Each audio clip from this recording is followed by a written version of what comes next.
Panelists, let me just go right down the line real fast. What percent of our atmosphere is CO2? Take your best guess. You don't have to be accurate. All down the line. Repeat that question?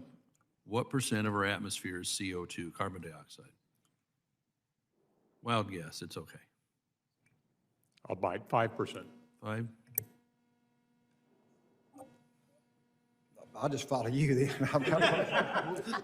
We'll go 7. That's my favorite number. I'll see their 5 and suggest that we know that transportation causes 49% of CO2, so that's why we're all working on energy transition. All right. So what number do you think it is? 5. 5? How about you? I didn't hear you, Mr. Dreyer. 7. 7. Did you have one, Mr. Boyd? So we got a 5, 7, This Price is Right. 8. I'm gonna Okay. get the high end. All right. Well, I appreciate that, and I don't mean to put you on ice. I ask a lot of people that because all we hear is climate change, CO2, CO2. I heard a couple of you on the panel saying you're looking to change your vehicles to electric, even though we don't have the electric grid. And me as a farmer, I wouldn't be real happy about running out and replacing $300,000, $500,000, $1 million pieces of equipment because someone wants it to be electric. The answer is 0.04%. Not 1%, not a half of a percent. It's 0.04%, and it's gone up from 0.03 over the last couple decades. This is what we're being all contorted into doing, is this tiny change in CO2. If we get below 0.02, plant life starts dying off. So let me ask Mr. Boyd, what are a lot of your vehicles Tier 4 already, or the vehicles that you know about in the industry? Yes, All right, so that's the cleanest burning diesel equipment you can get, right? yes, sir. All right. How about Mr. Dreyer? What do you think? Yes. Okay. So why would anybody be anxious to go out and change out all those vehicles that you've been upgrading? In my home state of California, CARB has eliminated lots of equipment. Trucks, we're down at least 70,000 truckers, and all because they don't make a mandate for a 2011 and newer vehicle. And so it's going to be harder to get things from the ports, all that. So anyway, I just wanted to underline that as we all get all giddy about trying to make everything electric, especially in my home state when they're shutting down the power grid and taking out hydroelectric dams, and they barely kept in place the nuclear power plant for an additional 5 years, which is 9% of our grid. I don't know how we're going to do this. I don't know how you guys are going to do construction out in remote areas where there isn't power lines yet nearby or what have you in order to charge this stuff. Maybe you'll bring generators. So anyway, thank you for letting me rant on that a little bit.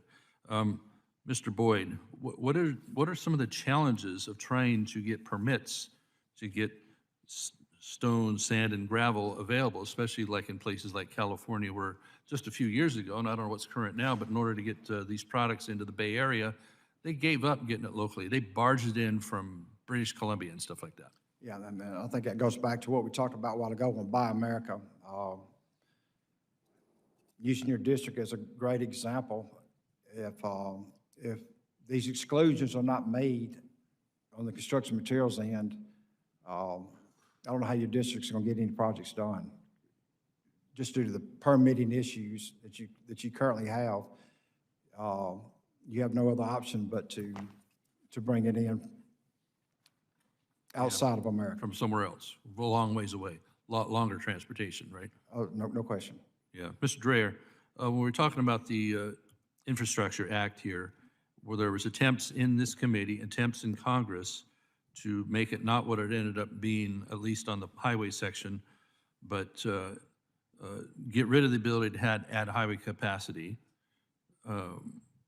downgrading projects, and instead Secretary Buttigieg put in performance measurements to reduce CO2 and greenhouse gas from highway transportation. These are holding up projects. So this was supposed to be in a so-called Infrastructure Act that the president and Democrats pretty much did on their own in the last session. The House Republicans didn't have a lot of opportunity to help shape.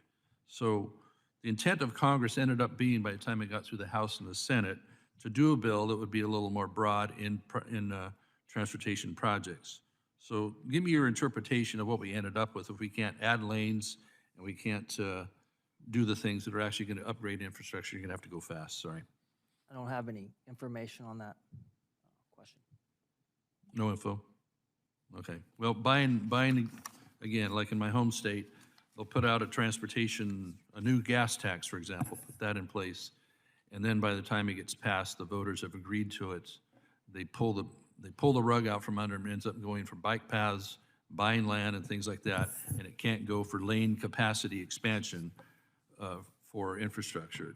They can barely keep the focus on fixing infrastructure we have, or certainly adding to it, like what real people want. So instead, we get high-speed rail, which is half of it's underwater in the Central Valley right now. Thank you, Mr. Chairman. I'll yield back. Chair now. Thanks for watching, everybody. Make sure to hit that subscribe button. Turn on your notifications so every time I put out a video, you can know about it. It'll come up in your feed. Hit that like button if you liked it. And be positive. Peace.